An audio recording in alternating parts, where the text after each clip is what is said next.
Alabaré a Jehová con todo mi corazón, en la compañía de los rectos y en la congregación. Grandes son las obras de Jehová, buscadas de todos los que se deleitan en ellas. Gloria y hermosura es su obra, y su justicia permanece para siempre. Hizo memorables sus maravillas, clemente y misericordioso Es Jehová. Nuevamente les damos la bienvenida a otro encuentro de Sola Escritura. Hoy tendremos a nuestro hermano Carlos Arias dándonos palabras de Dios. Dios les bendiga.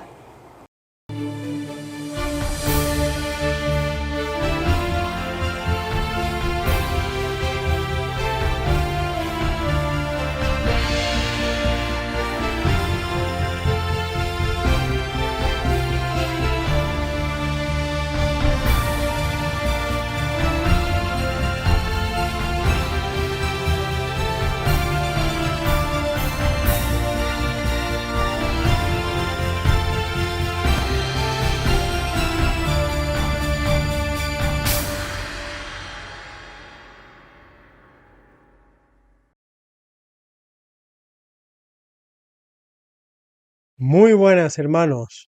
Muchas bendiciones. Un saludo allá donde estén. Mi nombre es Carlos Arias. Tengo un ministerio. Mi ministerio es Profecía Presente. Y bueno, tengo un grupo de Facebook hace un tiempo y ahora ha abierto hace poquito un canal de YouTube. Y bueno, hermanos, este es el primero de los temas que voy a colaborar con esta campaña, de dos temas con los que voy a colaborar en esta campaña, con los hermanos queridos del Clamor de Medianoche.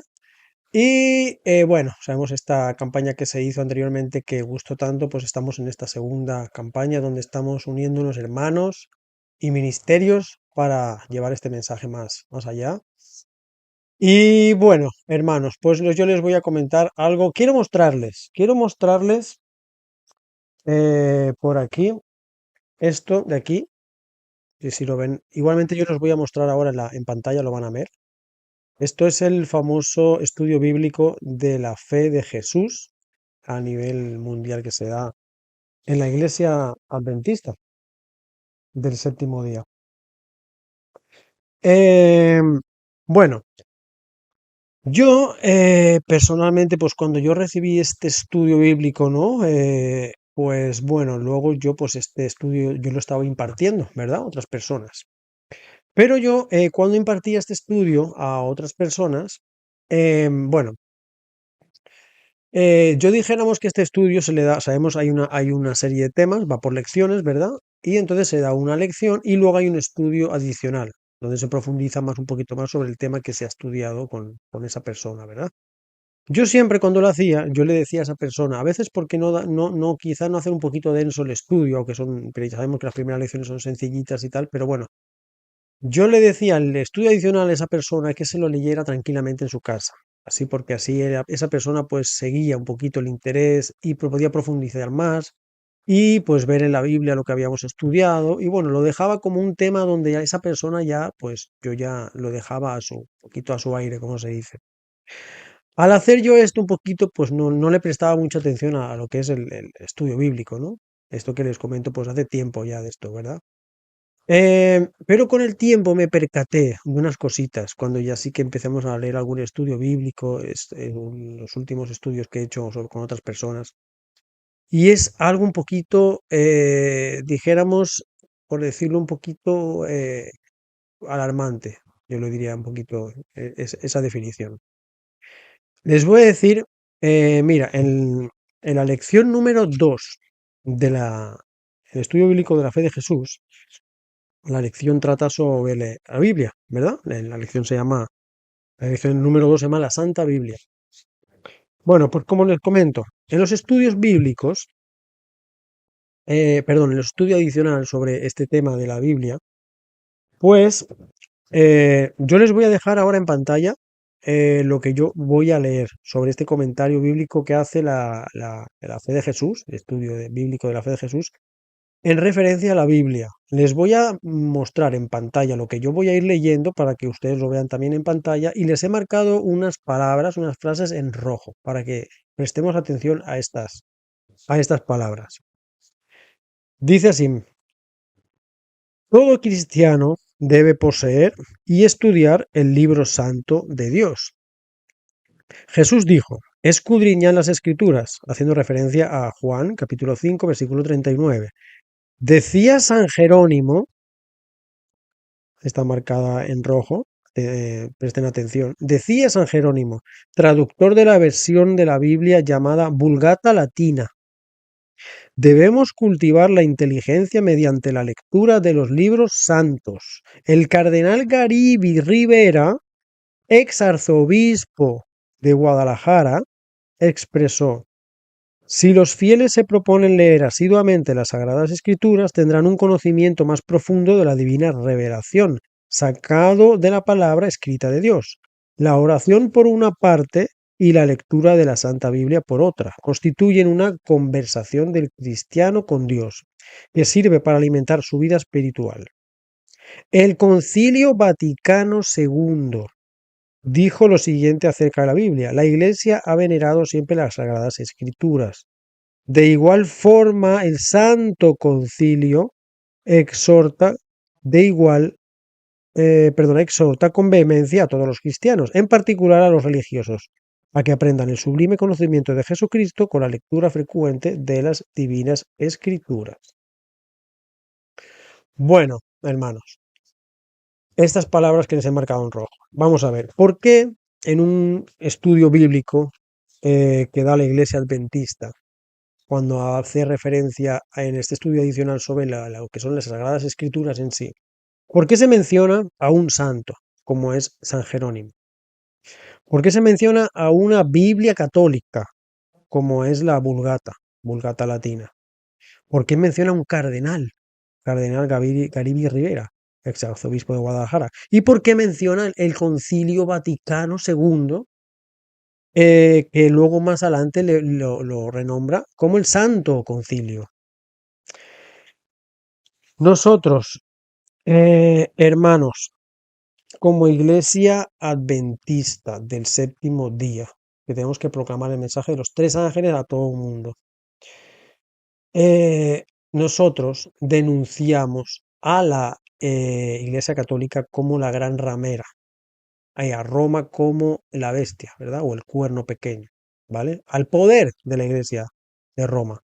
No estamos denunciando a la pobre persona que puede tener la fe y la consagración mayor que la nuestra, pero no está en el lugar, pues por lo que sea, por tradición, porque no, desconocimiento, porque está engañado, porque no conoce más de las Sagradas Escrituras, pues por lo que sea, esa persona no denunciamos, jamás denunciaremos a una persona, a un prójimo que pues no somos nadie para juzgar y criticar. Nosotros denunciamos y criticamos a la Iglesia católica, el poder de la Iglesia católica, el poder de Roma, como la Iglesia, como la bestia, Apocalipsis, el cuerno pequeño de Daniel.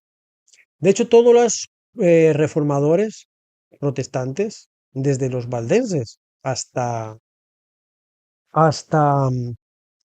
creo que el Charles Spurgeon fue uno de los últimos, denunciaba a la Iglesia de Roma como la bestia, ¿verdad? Nosotros estudiamos también la profecía con el método historicista y encaja a la perfección cuando uno estudia bien el libro de Daniel, pues que ese poder tiene que ser, no cabe duda, y así es Roma, que luego pues lo como conocido con la Iglesia Católica o hoy en día más conocido como el Vaticano, ¿verdad?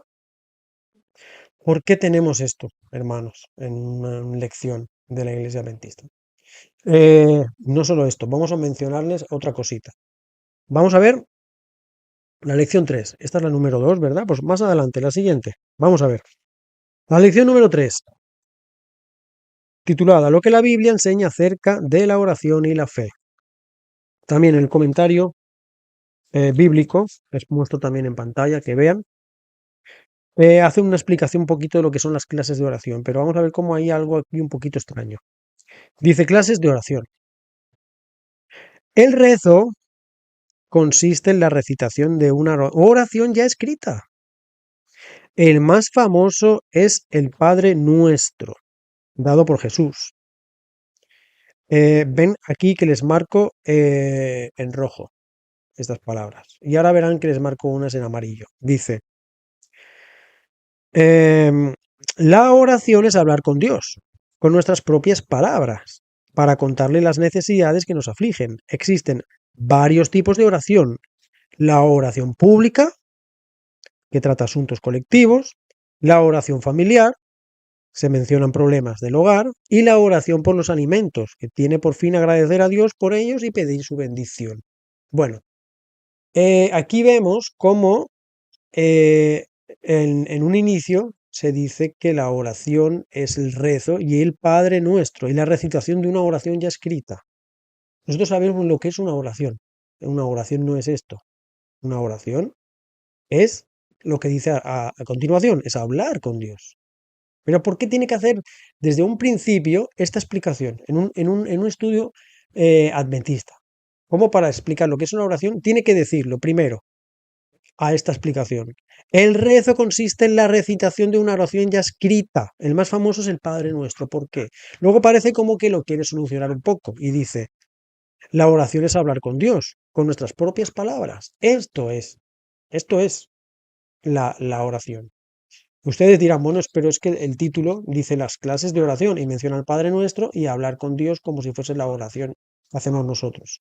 No, veamos un poquito. Por eso le he marcado yo en amarillo, para que vean. Dice, la oración es hablar con Dios, con nuestras propias palabras. Existen varios tipos de oración. La oración pública trata asuntos colectivos. La oración familiar se mencionan problemas del hogar. La oración por los alimentos tiene por fin agradecer a Dios por ellos y pedir su bendición. Estas son las clases de oración. ¿Vale? Como su título dice. Porque al principio esto nos ponen esto, el rezo, la recitación, una oración ya escrita, y el más famoso es el Padre Nuestro, el más famoso es el Padre Nuestro. Estás haciendo un estudio bíblico adventista, tú tienes que explicar lo que es una oración, lo que es orar, como dice, hablar con Dios, pero desde un principio, ¿por qué te menciona esto? El Padre Nuestro, el rezo. Si las clases de oración, como está marcada en amarillo, es la oración pública, la oración familiar y la oración de los alimentos. ¿Por qué este comentario católico? Bueno, em, veamos. Verán que miro un poquito aquí porque tengo cositas anotadas.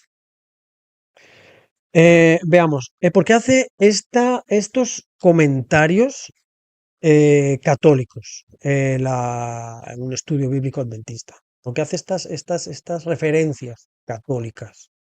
Eh, ¿Por qué?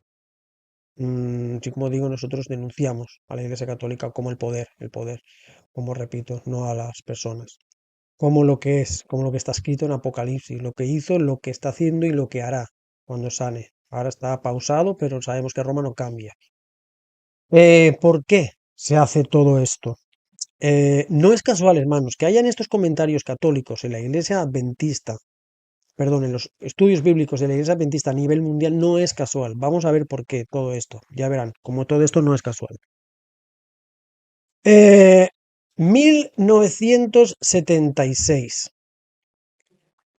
El entonces presidente de la Iglesia Adventista a nivel mundial, Neil C. Wilson, el padre del actual Ted Wilson, también el actual presidente de la Iglesia Adventista de Wilson, hizo una declaración eh, impactante, o voy a decir impactante por no decir otra cosa, contundente.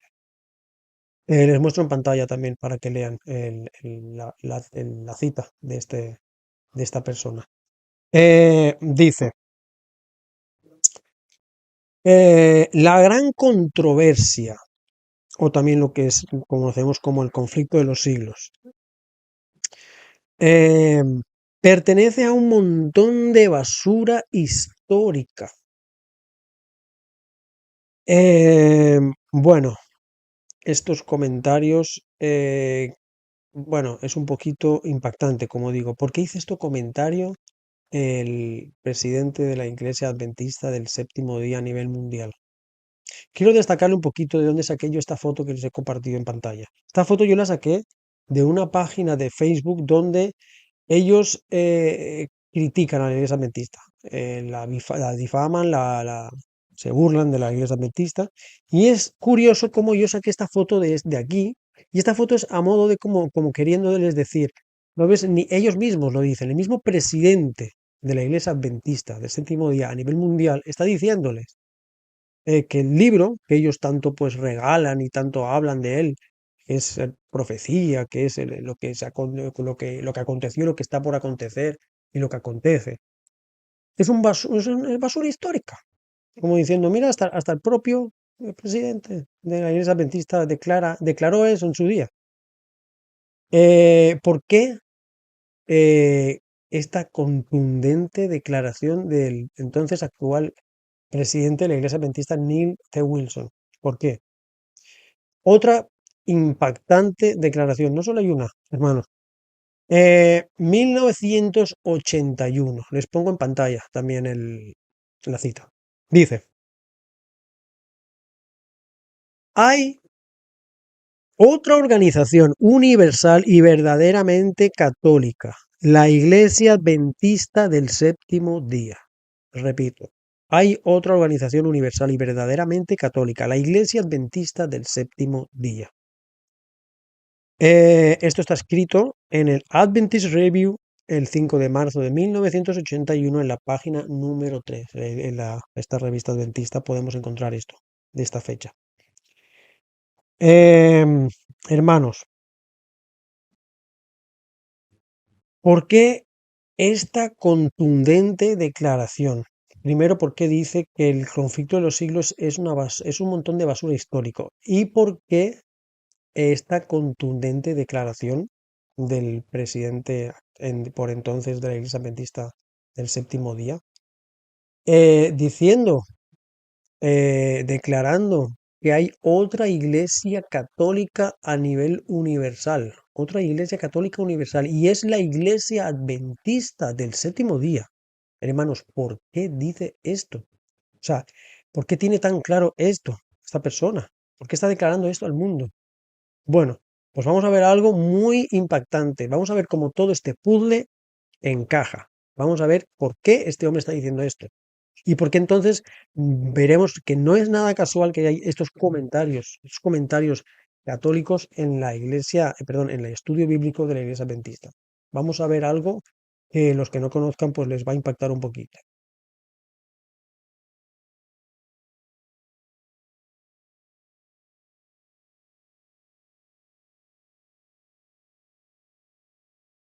Bien, esta persona que ven en pantalla se llama Alberto Rivera. Fue un jesuita nacido en España, español. Concretamente nació en las Islas Canarias. Y fue un jesuita que después salió de la orden jesuita y denunció todo lo que él vio y supo. Y bueno, en su vida él aceptó a Jesús y pues él se dedicó a llevar el mensaje a otras personas hasta que tristemente lo mataron.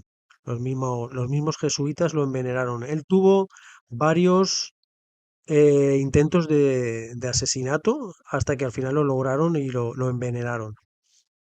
Eh, Alberto Rivera se dedicó en varios años de su vida a escribir conjuntamente con un dibujante de lo que se llaman cómics, historietas animadas, todo lo que él sabía, que lo que llevan en secreto los jesuitas, ¿verdad?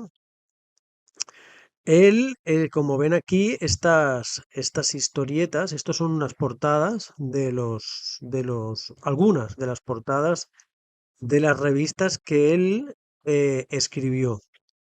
En estas revistas, él denunció, como digo, muchas, no, muchas de los secretos y de las barbaridades que comete, pues, los jesuitas, ¿verdad? La orden de los jesuitas.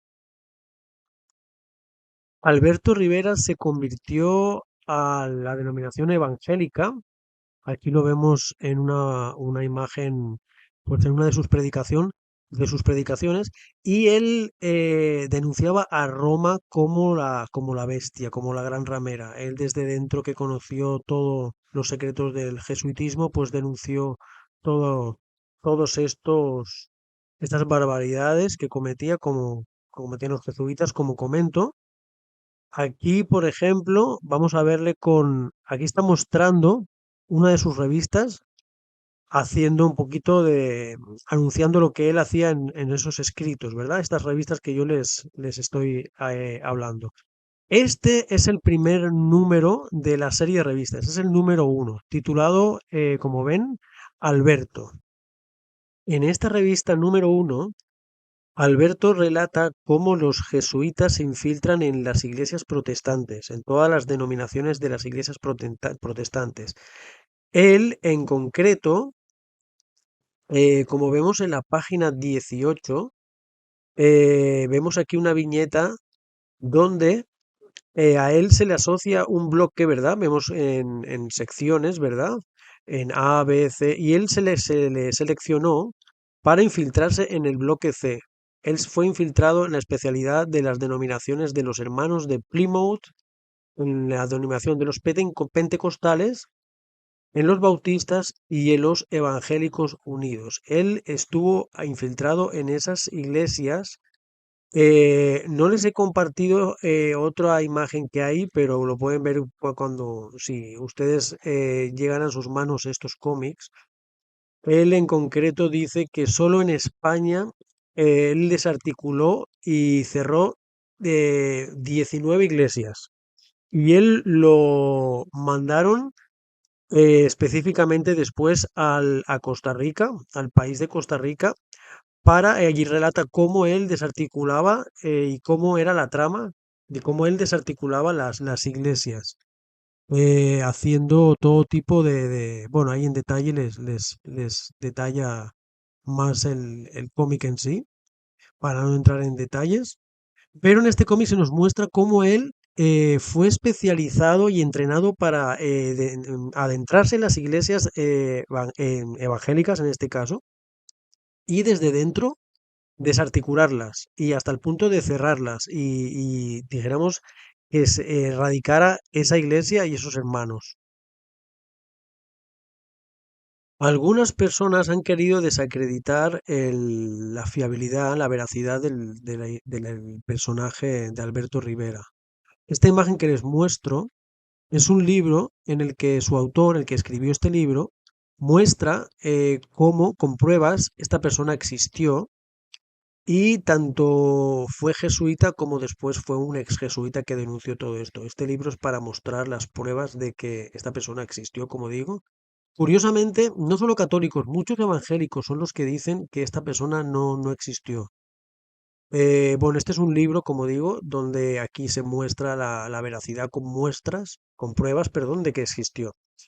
Y esta imagen que les muestro también es para que vean la veracidad de esto. La misma revista número 1 de Alberto, en esta viñeta, les muestra aquí, él deja su acreditación, abajo, en español, tanto en inglés, unas copias certificadas dijéramos, su membresía como cura jesuita. Y arriba vemos la documentación, Documento Nacional de Identidad de España, y su foto para que veamos que incluso se ve cómo está con su sotana, ¿verdad? Con su camisa jesuita. No sé si lo aprecian bien en las imágenes, pero yo les voy a leer lo que dice esta viñeta, tanto arriba como en el bloque que vemos a la derecha en amarillo. Dice: después de destruir el seminario teológico y regresar al Vaticano, me ordenaron como cura jesuita, me nombraron como cura jesuita. Era tan hábil en el trabajo de espionaje que me pusieron bajo voto e inducción extremos. Aquí está mi tarjeta de identificación y de certificación oficial de la arquidiócesis, entre paréntesis mis superiores, para trabajar en el extranjero. Nota: Después de dejar la institución me hicieron obispo de la antigua Iglesia Católica y recibí mi bula de consagración bajo la sucesión apostólica de los papas romanos. En el bloque derecha, en color amarillo, dice: esta tarjeta de identificación fue expedida por el gobierno español del dictador Francisco Franco. Sus fuerzas de seguridad eran tan estrictas como la Gestapo lo fue en Alemania. Para obtener este documento, Alberto tuvo que presentar certificado de nacimiento, documentos de identificación y pruebas positivas de su arquidiócesis, de que era cura. Varios organismos de seguridad españoles participaron. El cura Alberto Rivera tuvo que ser aprobado por todas esas organizaciones antes de recibir este documento.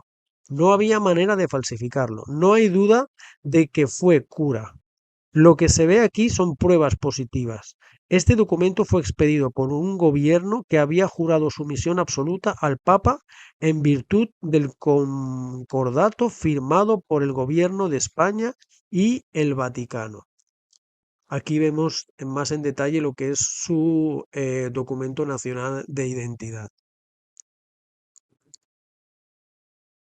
Bien, ahora viene lo más interesante de todo este asunto. Esta imagen que ven es la portada del número 3 de estas revistas, titulada Los Padrinos.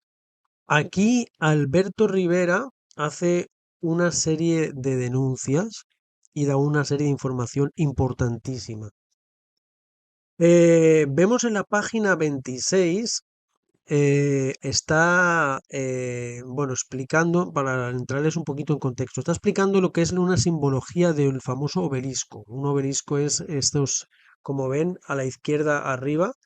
Los que no sepan, es un tipo de arquitectura, ¿no? De monumento pagano.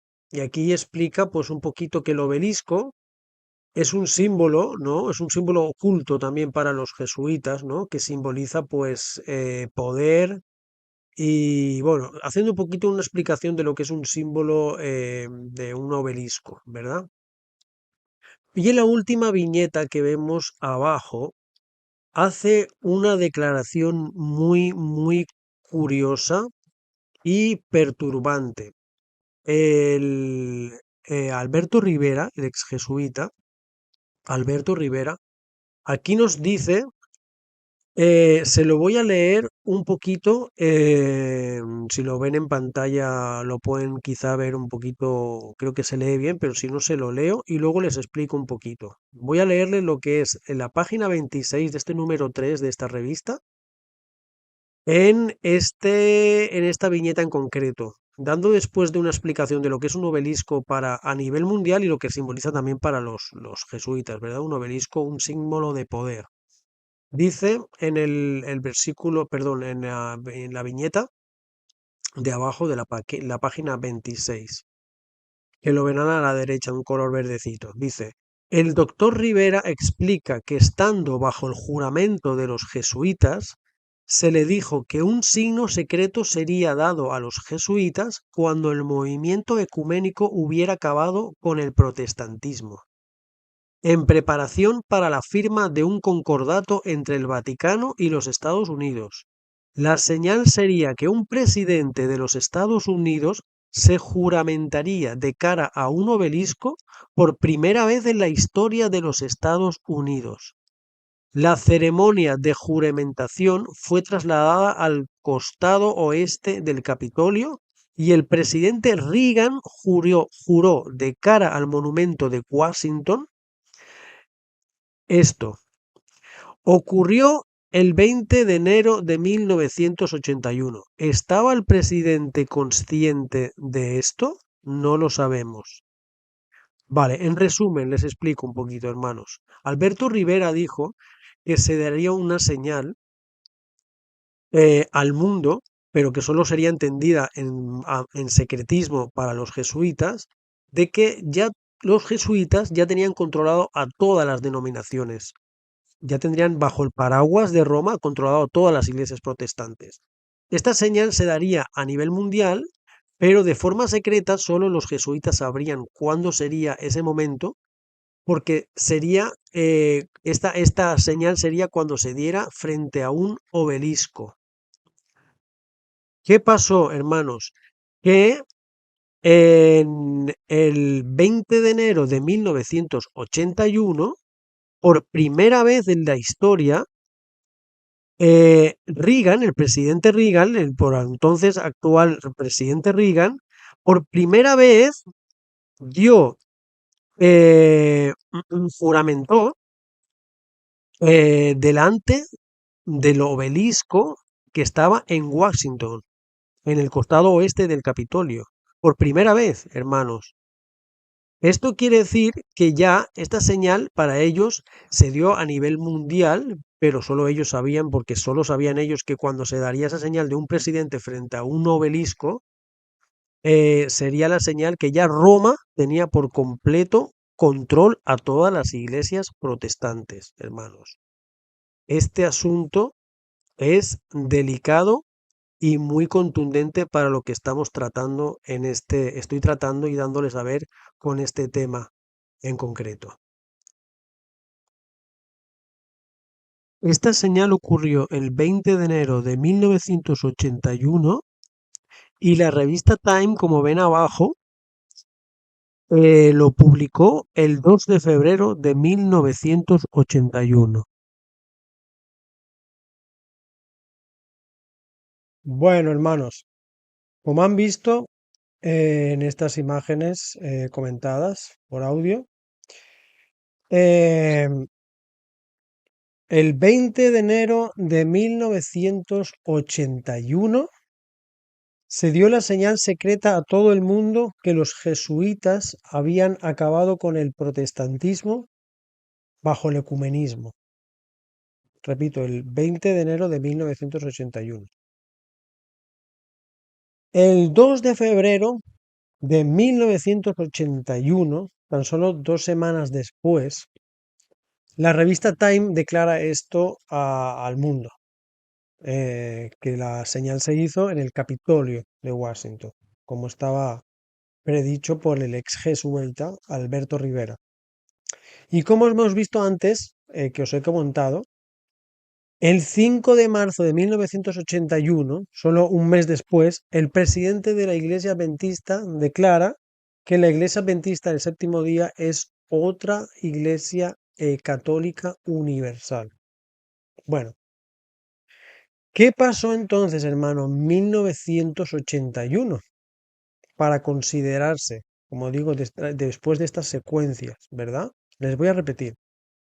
20 de enero de 1981 se da la señal secreta a todo el mundo de que los jesuitas ya están controlando bajo su paraguas todas las iglesias, por decirlo de esta manera. El 2 de febrero de 1981 se declara que esto se confirmó, tal como lo dijeron que iban a hacer los jesuitas, se confirmó por la revista Time. Está ahí bueno, es algo histórico que sucedió, histórico, esto es oficial. Y un mes después, el presidente de la entonces, perdón, sí, entonces, presidente, sí, de la Iglesia Adventista del Séptimo Día, declara que la Iglesia Adventista es otra Iglesia Católica Universal. ¿Qué pasó, hermanos? ¿Qué pasó en 1981 para que se declare, después de estos tres sucesos, como comento, que ya la Iglesia Adventista es otra hija más, se puede considerar como otra hija más de Babilonia, porque está bajo el paraguas del ecumenismo? Porque si todas las iglesias están bajo el poder de Roma, de los jesuitas, la Iglesia Adventista también lo está. ¿Mm? Debe ser esa la deducción. Y vamos a verlo. Vamos a verlo, hermanos. Ahora voy a tocar un tema que, bueno, puede ser delicado para algunos. En 1981, también Neil Wilson, entonces, el presidente de la Conferencia General, entonces, anuncia que la Iglesia Adventista adopta oficialmente la doctrina de la Trinidad, lo que es ahora el punto número 2, ¿verdad? De nuestras creencias fundamentales. En 1981 queda oficialmente declarado que la Iglesia Adventista cree en la Trinidad. Hasta 1981 no queda oficialmente declarado. Hermanos, aquí yo no quiero entrar en detalle de todo esto. Yo les voy a compartir, los hermanos del clamor de medianoche les van a compartir en este vídeo, en el cajón ¿cómo se le dice? De comentarios o abajo del vídeo, un link donde ustedes pueden entrar, descargarlo, leer, donde pueden ver cómo se fue introduciendo la iglesia en la creencia de la doctrina. No cómo nos enseñó la iglesia, sino cómo nos enseñan los líderes o la iglesia adventista, no cómo realmente fue introduciéndose. Hermanos, no quiero entrar más en detalle de esto. Ustedes véanlo en ese link. En este vídeo no es para entrar en ese detalle. El link se llama ¿Cómo entró la creencia de la Trinidad en el adventismo? Ahí lo pueden ver. Ahí lo pueden ver. Pero esto es así, vamos.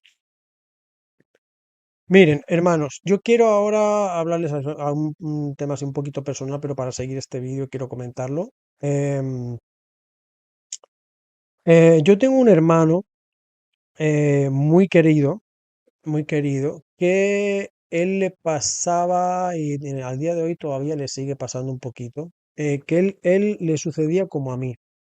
Él no ve claro todo en la creencia de lo que es la Trinidad. Y bueno, pues como yo no veía esto bíblico, me surgían muchas preguntas. Bueno, cuando se me dio el estudio bíblico como estamos mencionando, de las lecciones de la fe de Jesús, bueno, lo leí, me lo dijeron así, pero luego yo intentando profundizar más no veía cómo, yo no veía esto claro, ¿verdad? Como para, para generalizar un poquito, para no entrar en detalle. Y este hermano le pasa lo mismo. Una vez este hermano me preguntó a mí, Carlitos, hermano, eh, ¿tú me puedes demostrar con la Biblia, solo la Biblia, eh, que la Trinidad no existe o que no se puede consolidar solo con la Biblia que no hay Trinidad, la creencia de la Trinidad como nos la enseñaron? Bueno, yo en ese momento no le contesté. Unos días o unas semanas después, ya haciendo otros comentarios, compartiendo otros audios por WhatsApp, le dije, hermano, mira, tú me preguntaste esto y no te contesté. Yo te digo, claro, ¿cómo no te lo voy a demostrar? Y le pregunté, ahora te voy a hacer yo otra pregunta, hermano. ¿Tú me puedes demostrar con la Biblia la creencia de la Trinidad, hermano? Es que ese es el punto, hermanos. Los líderes de la Iglesia Adventista nos dicen, cuando queremos un poquito respuestas sobre esto, y nos dicen que esto es un misterio, ¿verdad? El cual tenemos que creer por fe. Entonces, la Iglesia Adventista, ya ellos están diciendo que bíblicamente no se puede demostrar, hay que creerlo por fe. Bueno, esto no quiero entrar mucho en detalle sobre esto. ¿Qué pasa, hermanos, con mucha gente cuando llega a este punto, como les menciono, como este hermano, gran amigo? Que ellos quieren saber más, y empiezan a estudiar quizá un poquito, a preguntar, pero cuando empiezan a preguntar y pues, a plantear estas dudas, se encuentra con que otros hermanos o líderes les dicen, no, no, no, no, no, esto no se puede tocar, este tema no se puede hablar. Este es el problema que nos encontramos. Y una de las razones más impactantes es que le dicen, es que pues en este tema es un poquito oscuro adentrarse, porque entras en un terreno muy peligroso en el cual puedes negar al Espíritu Santo. Y sabemos que el blasfemar contra el Espíritu Santo es el único pecado que no tiene perdón. Y esto es muy impactante. Yo eso llegué a estudiarlo y a profundizar por qué se me decía esto y por qué esto no lo acaba de entender. Ahora lo entiendo, ya hace un tiempo que lo entiendo y bueno. Vamos a saber un poquito sobre porque es la barrera donde muchos se quedan por ese temor que es inculcado por la iglesia, por los líderes, por quien sea. Dicen, uy, no, no, no, no puedo profundizar más, yo no, aquí no puedo entrar, no puedo estudiar más porque está en peligro mi salvación directamente. Ese es el terror, el miedo que le inculcan a uno que quiere estudiar la palabra de Dios. Vamos a leer Mateo 12:31, donde se menciona esto. Eh, Vamos a ver, Mateo 12:31.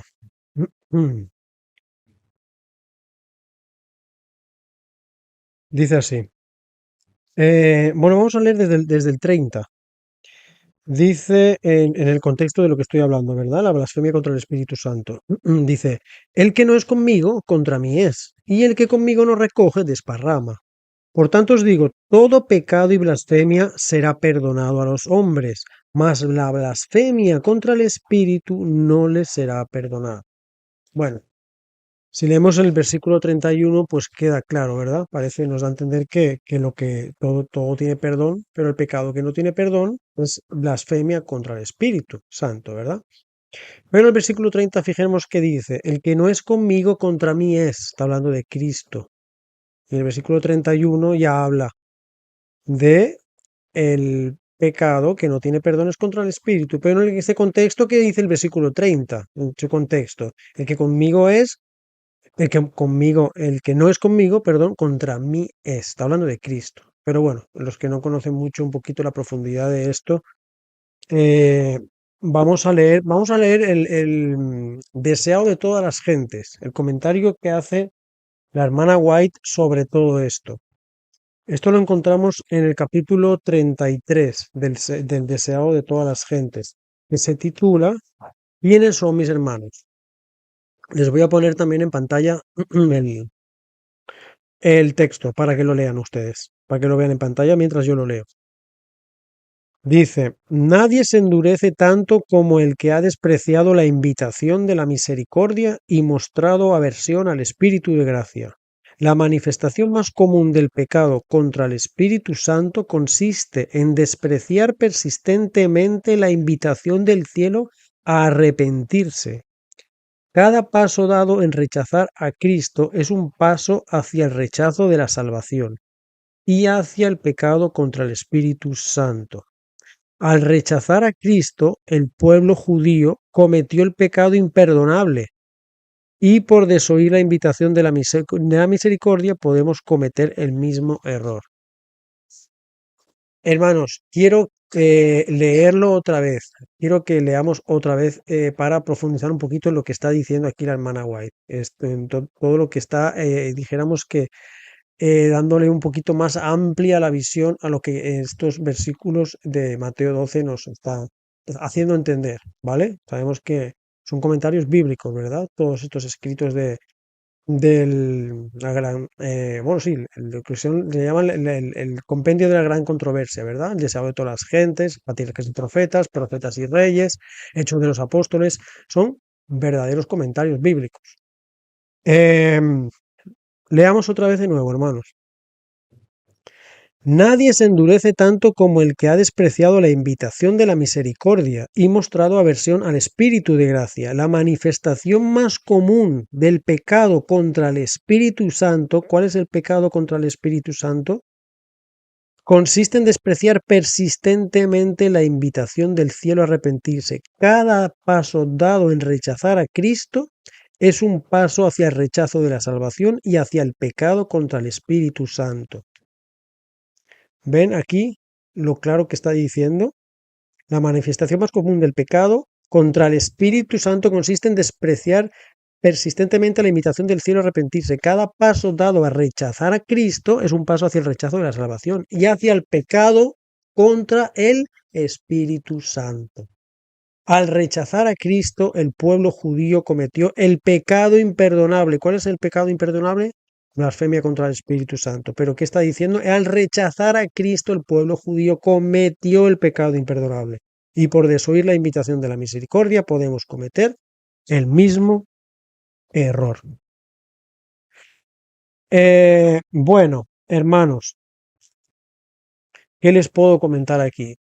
La iglesia cuando te dice que el pecado imperdonable al espíritu, el pecado imperdonable al hombre es la blasfemia contra el Espíritu Santo. Por lo tanto, los que no creemos en la Trinidad dicen que negamos al Espíritu Santo. Bueno, sabemos que no negamos al Espíritu Santo, jamás se puede negar al Espíritu Santo, pero no, el Espíritu Santo es lo que la iglesia adventista nos ha mostrado. Ya sabemos que los orígenes, todos los pioneros fueron antitrinitarios, perdón, no trinitarios. Me gusta más esa palabra, no trinitarios. Tampoco voy a entrar en detalle en todo esto, hermanos. Yo este vídeo no es para esto, como les digo. Pero hermano, vemos que la blasfemia contra el Espíritu Santo es el rechazo a Cristo, porque como está mencionando en contexto, el pueblo judío rechazó a Cristo y ese es el pecado imperdonable. El pueblo judío perdió su salvación, porque al rechazar a Cristo ya el Espíritu Santo no puede hacer nada por ellos. Ellos cometieron el pecado imperdonable. Rechazar al Espíritu Santo es rechazar a Cristo. Si tú rechazas a Cristo, es la blasfemia contra el Espíritu. No, el Espíritu Santo ya no puede obrar en ti. ¿Entiendes? ¿Entienden, hermanos? El pueblo judío rechazó a Cristo. Y ese es el pecado imperdonable. Si tú rechazas a Cristo, ya el Espíritu Santo no puede salvar tu alma. Eso no lo enseña la Iglesia Adventista del séptimo día. Eso dice la Iglesia Adventista a modo de atemorizar a una persona que no cree en la Trinidad, pues usan este versículo a modo de atemorizarlo. Dijéramos que no directamente o no intencionadamente, se les ha enseñado a ellos. Muchos lo hacen porque se les ha enseñado y eso es lo que ellos dicen. No blasfemen contra el Espíritu Santo, no nieguen al Espíritu Santo porque no negamos al Espíritu Santo, pero no creer en la Trinidad no es el pecado imperdonable, hermanos. Lean el capítulo entero 33 del Senado de todas las gentes y lean después el capítulo 12 de Mateo y con oración y entendimiento y querer entender, hermanos, no tergiversamos las palabras de la palabra de Dios. Este es el problema que está habiendo y la barrera que se está, dijéramos, la barrera que está deteniendo a más gente que quiere saber la verdad. Y esto, hermanos, es muy triste, de verdad. Es triste. Hermanos, voy a seguir por aquí un poquito. Bueno, ahora quiero hablarles un poquito sobre unas citas bíblicas, hermanos. Gálatas 2:20. Vamos a ver, disculpen. Gálatas 2:20. Versículo que todos conocemos mucho. Con Cristo estoy juntamente crucificado, y ya no vivo yo, mas vive Cristo en mí. Lo que ahora vivo en la carne, lo vivo en la fe del Hijo de Dios, el cual me amó y se entregó a sí mismo por mí. Repito el primer párrafo. Con Cristo estoy juntamente crucificado. Ya no vivo yo, mas vive Cristo en mí. ¿Quién vive en mí? Cristo. Muy bien, veamos. Primera de Corintios 6:15. Un poquito más para atrás. Primero de Corintios 6:15. Dice, ¿no sabéis que vuestros cuerpos son miembros de Cristo? ¿Quitaré pues los miembros de Cristo y los haré miembros de una ramera? De ningún modo. Nuestros cuerpos son miembros de quién? Nuestros cuerpos, perdón, son miembros de Cristo. Quiero leerlo un poquito más adelante. Esto que les he leído es Primera de Corintios 6:15. Ahora, Primera de Corintios 6:19 dice, ¿o ignoráis que vuestro cuerpo es templo del Espíritu Santo, el cual está en vosotros, el cual tenéis de Dios y que sois vuestros?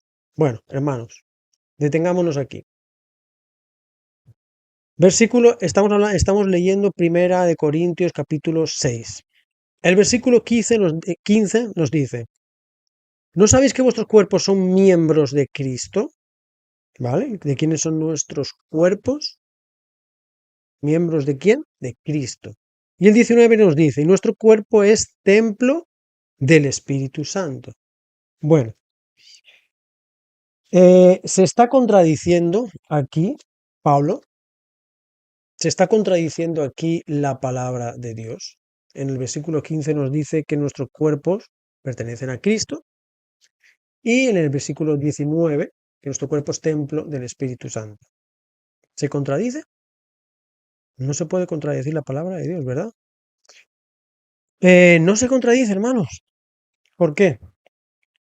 Nuestro cuerpo es de Cristo, ¿verdad? Pero cuando dejamos que Él viva en nosotros, hermanos. Por eso estos textos no se contradicen. ¿Quién es el Espíritu? El Espíritu de la palabra, en la palabra de Dios dice que el Espíritu es de Dios, el Espíritu es de Cristo. Y en el versículo 15 de Primera de Corintios, capítulo 6, versículo 15 nos dice que nuestro cuerpo es de Cristo. Y en el versículo 19, que nuestro cuerpo es templo del Espíritu Santo. ¿De quién es? ¿Del Espíritu Santo o de Cristo? De los dos dirán, no hermanos, el Espíritu Santo es Cristo, ¿verdad? Es Cristo, hermanos. Cuando abandonamos el pecado, Cristo mora en nosotros, hermanos. Em, así como el deseo de todas las gentes nos dice que blasfemar contra el Espíritu Santo es blasfemar contra Cristo, nos está diciendo que es blasfemar contra Cristo, es blasfemar contra el Espíritu de Cristo. Cuando nosotros abandonamos el pecado, hermanos, Cristo puede morar en nosotros. Cristo puede morar en nosotros. Por eso nos convertimos en el templo del Espíritu Santo, el Espíritu de Cristo. Hermanos, esto muchas personas no entienden. Nosotros que hemos conocido este mensaje nos hemos dedicado tiempo a profundizar, a leer, a estudiar, a apartar de nuestra mente esas ideas preconcebidas, inculcadas, y hemos dicho, no, Señor, muéstrame tu palabra, muéstrame tu verdad, yo quiero saber tu verdad. Esto, hermanos, cuando apartamos todo esto y queremos aprender y escudriñar, hermanos, pues se nos muestra. Y tú empiezas a ver la Biblia de una manera como no la veías antes. Se abre más a ti de par en par, ¿verdad?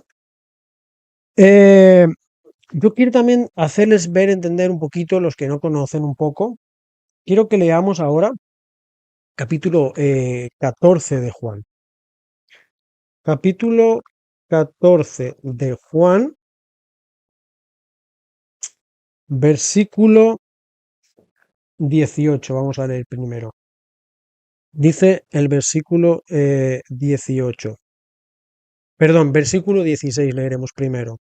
Dice, y yo rogaré al Padre y os dará otro consolador, para que esté con vosotros para siempre. Muchos hermanos dicen, ¿lo ves, hermano? Aquí dice, yo rogaré al Padre y os dará otro consolador. Por lo tanto, si es otro consolador, no es Cristo. Está hablando del Espíritu Santo. Está hablando del Espíritu Santo, pero no está hablando de Cristo y del Espíritu Santo por dos personas diferentes, dos personalidades diferentes, como es la Trinidad que dice que es Dios, Hijo y Espíritu Santo. Porque usan este versículo, sacan este texto fuera de contexto para hacer un pretexto como hacen los evangélicos, y diciendo que este versículo está dejándolo claro. Yo os rogaré al Padre y os daré otro consolador. Si dice otro, no es Cristo. Bueno, hermanos, esto es el versículo 16. Si leemos el versículo 18, tan solo dos versículos más adelante, dice, no os dejaré huérfanos, vendré a vosotros. ¿Quién no nos dejará huérfanos? Cristo, está hablando Él está hablando. ¿Quién es el consolador? ¿Quién es el que no nos abandonará? Él es Cristo. ¿Quién nos consuela? Es Cristo, hermanos. Entre estos dos versículos 16, versículo 18, está el versículo 17. ¿Qué nos dice? El Espíritu de verdad, perdón, sí, el Espíritu de verdad al cual el mundo no puede recibir porque no lo ve ni lo conoce, pero vosotros le conocéis porque mora con vosotros y estará en vosotros. ¿Quién es el Espíritu de verdad? ¿Quién es la verdad? Versículo 6 del mismo capítulo 14. Yo soy el camino, la verdad y la vida. ¿Quién es el Espíritu de verdad? Es Cristo. ¿Quién es el Espíritu? Es Cristo. ¿Quién es la verdad? Es Cristo, hermanos. Este es el punto clave donde muchos hermanos no quieren. entender. El rechazo a Cristo fue lo que el pueblo judío, dijéramos que se le denegó ya como pueblo escogido.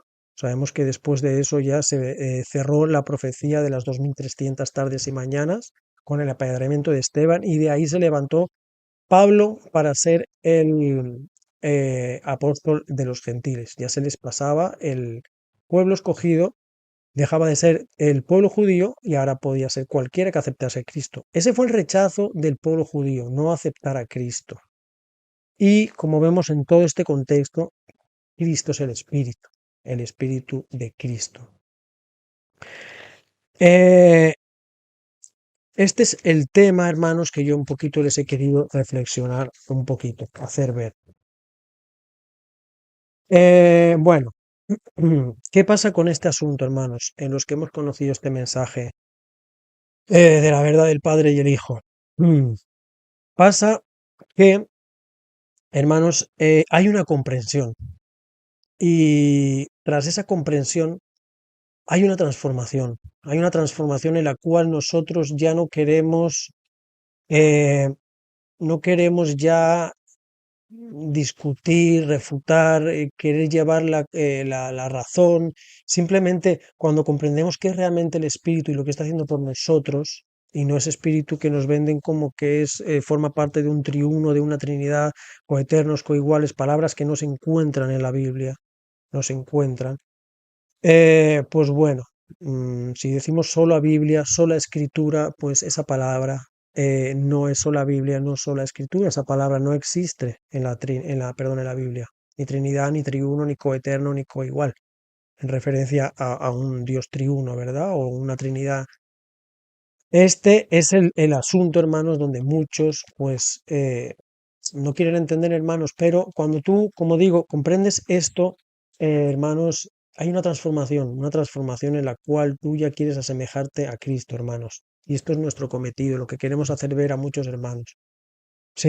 No dejas de comportarte, como digo, en un doctor de la ley, un escriba, un saduceo, que quiere saberlo todo, o no tuerce su brazo, no deja su brazo a torcer, quiere que todo, no, ellos solo, la teología, hermanos, la teología ha llevado a mucha gente a esconder su corazón, a esconder su corazón y no comprender a Cristo. No estoy criticando, hermanos, no estoy llevando esto a un juicio, sino que, hermanos, es comprender a Cristo, comprender el Espíritu, no es una cuestión de a ver quién tiene razón, hermanos. La Biblia, cuando tú quieres entender por tu cuenta, aprender, dejar esas, como he dicho antes, ideas preconcebidas, inculcadas atrás, es fácil de entender. La teología nos ha complicado mucho las cosas, hermanos, y nos convertimos en eso, en teólogos, en doctores de la ley. Este es el problema, hermanos, que ha habido. Y yo lo veo, hermanos, es triste, pero bueno. Em, Hermanos, yo solo les quiero dejar con esta reflexión. Hasta aquí este es mi aporte a esta campaña. Como yo digo, os he mostrado en el inicio del vídeo esta imagen de la portada de la fe de Jesús, haciendo referencia a Apocalipsis 3:20.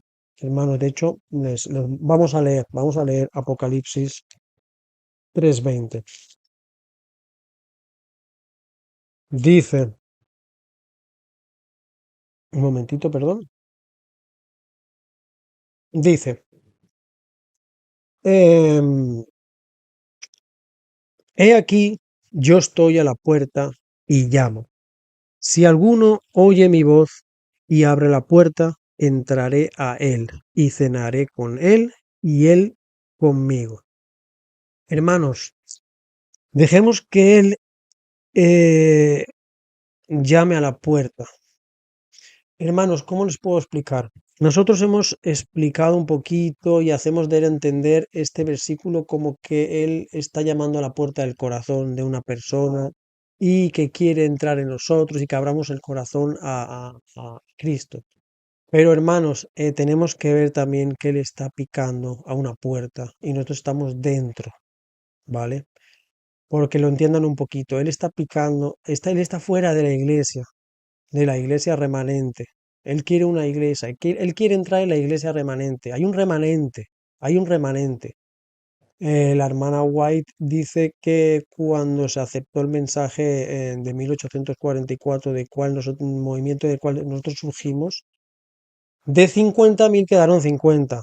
Y ya sabemos que siempre es un remanente durante toda la historia de la Biblia, hermanos.